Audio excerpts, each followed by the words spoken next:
मित्रों नमस्कार।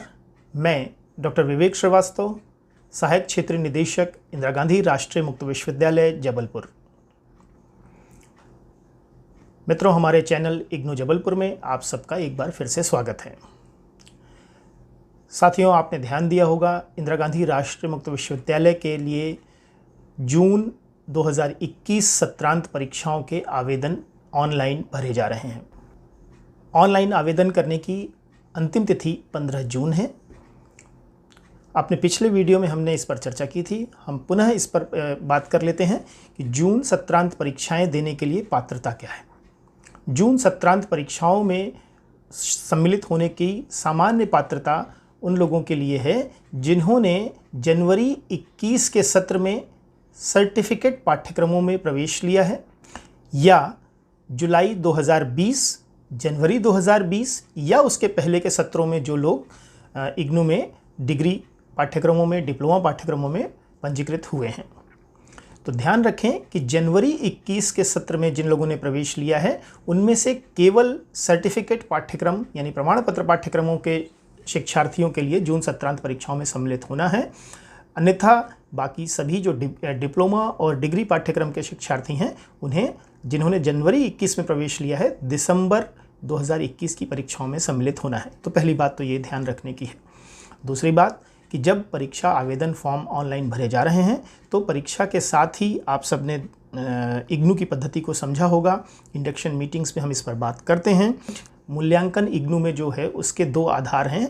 हम एग्ज़ाम का एसेंशियल कंपोनेंट है असाइनमेंट। हर प्रश्न पत्र यानी हर कोर्स कोड के लिए एक सेपरेट असाइनमेंट सबमिट करना होता है और मूल्यांकन पद्धति के अंतर्गत इग्नू में 30% वेटेज, 30% का वेटेज असाइनमेंट्स के इवैल्यूएशन का होता है और 70% के अंक टर्म एंड एग्जामिनेशन पर निर्धारित होते हैं। तो असाइनमेंट बहुत वैल्यूएबल होता है और असाइनमेंट के साथ कुछ ज़रूरी बातें आपको ध्यान रखनी होती हैं। असाइनमेंट के बारे में हम आज आपसे कुछ ज़रूरी बातें करने वाले हैं। सबसे पहला प्रश्न आता है कि इग्नू में असाइनमेंट प्रश्न पत्र कैसे प्राप्त करें। तो हम आपको बताते चलें कि इग्नू की वेबसाइट ignu.ac.in पर आप जाएंगे और होम पेज पर आपको स्टूडेंट जोन मिलता है और स्टूडेंट जोन के अंदर आप डाउनलोड लिंक देखेंगे। डाउनलोड लिंक से लेफ़्ट साइड विंडो में आपको असाइनमेंट क्लिक करने पर प्रत्येक पाठ्यक्रम के लिए, प्रत्येक वर्ष के लिए आपको असाइनमेंट के क्वेश्चन पेपर्स मिल जाते हैं और उन्हीं क्वेश्चन पेपर्स के आधार पर आपको नवीनतम प्रश्न पत्र अटेम्प्ट करना होगा। अब ध्यान देने की बात यह है कि अगर आपने असाइनमेंट का क्वेश्चन पेपर डाउनलोड कर लिया है और असाइनमेंट के पेपर को आप अटेम्प्ट करने जा रहे हैं तो जमा करने के पहले क्या सावधानियां रखनी है, कैसे कवर पेज बनाना है। तो सबसे ज़रूरी बात कवर पेज इग्नू के असाइनमेंट की बनाते समय आपको ध्यान रखने की है कि सबसे पहले बहुत ज़रूरी चीज़ होती है आपका enrolment number. Enrolment number IGNOU में आपकी पहचान है। तो कवर पेज पर सिस्टमेटिकली एक अलाइनमेंट में आप जब लिखना शुरू करें तो सबसे पहले अपना एनरोलमेंट नंबर लिखें। फिर सेकंड सीक्वेंस में जिस कोर्स कोड के लिए यानी जिस प्रश्न पत्र के लिए आप यह असाइनमेंट जमा कर रहे हैं उस कोर्स कोड का नाम लिखें। जैसे EHI 01, MHD 01, MHD 03, जो भी आपका पाठ्यक्रम हो और जिसके हिसाब से आपका कोर्स कोड हो। तीसरे क्रम पर आप हेडिंग डालेंगे प्रोग्राम कोड। तो प्रोग्राम कोड में आपको, जैसे मैंने अभी MHD की बात की, MA हिंदी है तो MHD आप लिख देंगे, या अगर आपका BA है तो BAG है, आप BAG लिख देंगे, है ना, BSCG है। इस तरह के जो भी आपके प्रोग्राम कोड होंगे वो लिखेंगे। चौथे क्रम पे बहुत महत्वपूर्ण होगा आपका स्टडी सेंटर कोड लिखा जाना। तो स्टडी सेंटर कोड और स्टडी सेंटर का ब्रैकेट में संक्षेप में ही सही, पर आप नाम लिखें स्टडी सेंटर का और शहर का नाम ज़रूर लिख दें। स्टडी सेंटर का कोड और शहर का नाम। उसके बाद पाँचवें क्रम पर आपको रीजनल सेंटर का शहर का नाम, यानी जैसे अगर रीजनल सेंटर जबलपुर है तो रीजनल सेंटर जबलपुर के साथ उसका कोड 41। अगर कोड नहीं भी मालूम हो तो रीजनल सेंटर जबलपुर या भोपाल या दिल्ली जो भी है, दिल्ली 1, वो लिखना ज़रूरी है। इसके बाद थोड़ा सा गैप आप ज़रूर करें और उसके बाद कुछ व्यक्तिगत जानकारियां जो आपकी हैं, ये तो आपकी इग्नू की आपकी पहचान है। फिर उसके बाद आप थोड़ा सा गैप दे करके अपना पूरा नाम लिखें जिस नाम से आप रजिस्टर्ड हैं। नीचे के सीक्वेंस में आप आएँ, आप अपना ईमेल आईडी लिखें, अपना मोबाइल नंबर ज़रूर लिखें ताकि आपको समय पर ज़रूरत के मुताबिक हमारा स्टाफ अगर आवश्यकता हो तो संपर्क कर सके, और अपना पोस्टल एड्रेस। तो ये 9 बिंदु ज़रूरी हैं जो कवर पेज पर आपके होने चाहिए, और ये साफ साफ हस्तलिपि में या टाइप किए हुए अगर संभव हो तो बहुत अच्छा है, अन्यथा आप अपने हैंड राइटिंग में साफ साफ लिखें। कैपिटल लेटर्स में लिखें, स्मॉल लेटर्स में न लिखें।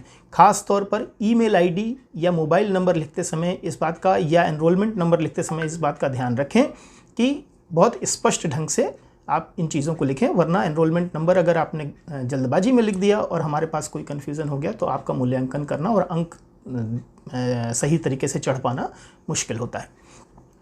अब आज की विशेष परिस्थितियों में असाइनमेंट कैसे जमा करें इसकी बात। आपने ध्यान दिया होगा कि पिछले दिनों देश भर में कोरोना के कारण हमारे सभी सेंटर्स पर आवागमन बहुत स्मूथली नहीं हो पा रहा है। बहुत सारे शहरों में लॉकडाउन है या आना जाना प्रतिबंधित है, कम आवाजाही हो रही है। हो सकता है आप जिस क्षेत्र में रहते हो वहाँ कंटेनमेंट हो, या जिस एरिया में हमारा अध्ययन केंद्र है वहाँ कंटेनमेंट जोन हो, या कोई और परिस्थिति हो जिसमें आप नहीं आ पा रहे हों, तो आप अपने रीजनल सेंटर की वेबसाइट को विज़िट करें। आपके रीजनल सेंटर की वेबसाइट पर न्यूज़ एंड इवेंट्स सेक्शन में ऑनलाइन असाइनमेंट सबमिशन कैसे किया जाना है इस बारे में ज़रूरी सूचनाएं मिल जाएंगी। ध्यान रखें, ऑनलाइन असाइनमेंट सबमिट करना एक विकल्प है। यदि संभव है, यदि कोई कठिनाई नहीं है, तो बेहतर विकल्प यह है कि आप हार्ड कॉपी में हर कोर्स कोड के लिए जैसा आपने असाइनमेंट बनाया हुआ है उसे अपने अध्ययन केंद्र पर जमा करें और रसीद लें। परंतु यदि संभव नहीं है तो आप ऑनलाइन जमा करें, पर ऑनलाइन जमा करने के लिए भी फिर कुछ सावधानियां ध्यान रखनी होगी। ऑनलाइन असाइनमेंट जमा करने के लिए आपको हर कोर्स कोड के लिए, जैसे आप हार्ड कॉपी में असाइनमेंट बनाते हैं वैसे ही हर कोर्स कोड के लिए अलग असाइनमेंट बनाना होगा। और ऑनलाइन असाइनमेंट जमा करने का एक मात्र तरीका, बेहतर तरीका है कि आप उसको स्कैन कर लें और PDF फाइल बना लें। PDF फाइल बनाने के लिए जैसा मैंने आपसे कवर पेज पे कहा है, तो कवर पेज पहला पेज होगा, और उसके बाद आपका जिस क्वेश्चन पेपर को जो आपने इग्नू की वेबसाइट से डाउनलोड किया है, अगर उसको as it is scan copy में भी कॉपी कर लें, या जो डाउनलोडेड कॉपी है उसको वहाँ पर मर्ज कर दें, या प्रिंट ले सकते हो तो प्रिंट ले लें, और उसे सेकंड पेज रखें।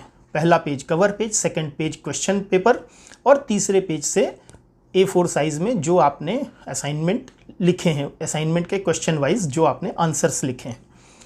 अब महत्वपूर्ण बात एक और है, जब आप कोर्स कोड के मुताबिक फ़ाइल स्कैन करेंगे तो ध्यान देने की बात एक और होगी कि स्कैन फाइल की साइज़ और स्कैन फाइल का नाम कैसे रखेंगे, क्योंकि स्कैन फाइल की साइज़ कई बार बहुत ज़्यादा बड़ी हो जाती है, तो आपको अपलोड करने में भी दिक्कत आएगी और हमारे एंड पर उसे रिसीव करने में भी दिक्कत आएगी। तो किसी अच्छे मोबाइल ऐप से भी अगर आप उसे स्कैन करेंगे तो कोशिश करें कि एक कोर्स कोड की फ़ाइल 4, 5, 6 या 8, अधिकतम 10 MB से अधिक फ़ाइल न बने। 10 MB तक की फ़ाइल भी होगी तो उसे किसी तरह से स्वीकार किया जा सकता है।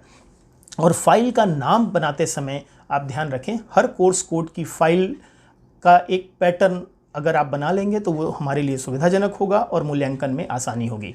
सबसे पहले फ़ाइल नेम में आप अपना कोर्स कोड, जैसे मैंने कहा था EHI01 उदाहरण के लिए, तो EHI01 अंडरस्कोर या डैश और अपना एनरोलमेंट नंबर, ये एक पैटर्न होना चाहिए जो आपकी फ़ाइल नेम होगी। और हर फाइल को इसी तरह से अपना कोर्स कोड और एनरोलमेंट नंबर के हिसाब से आप फाइल नेम कर लें और 10 MB के भीतर उसको समेटने की कोशिश करें स्कैन पेज में, स्कैन फाइल में। और स्कैन करते समय, स्कैन करने के ठीक पहले कोशिश करें कि हर पेज पर बहुत स्पष्ट ढंग से आप, अगर मान लें कि 20 पृष्ठ का आपका कुल असाइनमेंट तैयार हो रहा है तो पहले पेज से 1/20, 2/20, 3/20 18/20 इस तरह से बढ़ते हुए 19/20 एंड 20/20 20वें पेज पे आकर आपका 20/20 की तरह से इस क्रम में इस तरीके से पेज नंबर हो और हर पेज पर आप अपनी हैंडराइटिंग में असाइनमेंट तो लिख ही रहे हैं, हर पेज पर अगर आप हस्ताक्षर भी कर दें तो और बेहतर। तो इसको स्कैन करने के पहले आपको ध्यान रखना होगा।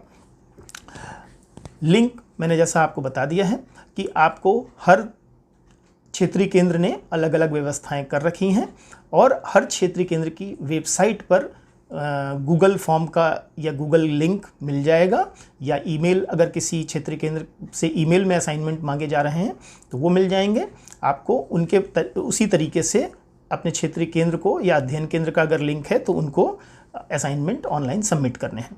तो साथियों, ये ऑनलाइन असाइनमेंट जमा करने के लिए और कुछ ज़रूरी सूचनाएं जो सामान्यतः असाइनमेंट बनाने के लिए हैं, उस पर हमारा ये वीडियो था। मुझे लगता है कि हमारा ये वीडियो आप सभी के लिए ऐसे वक्त में जबकि आप व्यक्तिगत स्तर पर क्षेत्रीय केंद्र या अध्ययन केंद्र पर संपर्क नहीं कर पा रहे हैं, बहुत उपयोगी होगा। हमें अपनी राय ज़रूर दीजिए। हमारे कमेंट बॉक्स में आप अपने कमेंट लिख सकते हैं। बहुत सारी क्वेरीज़ भी आ रही हैं जिनको मैं यहाँ से एड्रेस करने की कोशिश भी कर रहा हूँ। हम भविष्य में अपनी और बहुत ज़रूरी सूचनाओं के साथ अपने YouTube चैनल पर आएंगे, पर हम फिर से एक बार आपसे आग्रह करेंगे कि खुद को बहुत सुरक्षित रखें और अपने स्वास्थ्य का, अपने परिवारजनों के स्वास्थ्य का ख्याल रखें और इग्नू की वेबसाइट को टाइम टू टाइम, इग्नू की ऑफिशियल वेबसाइट ignu.ac.in को विज़िट करते रहें और क्षेत्रीय केंद्र की वेबसाइट को भी टाइम टू टाइम देखते रहें। ज़रूरी सूचनाओं के लिए आधिकारिक चैनल्स, आधिकारिक वेबसाइट पर भरोसा करें। बहुत शुभकामनाओं के साथ, धन्यवाद।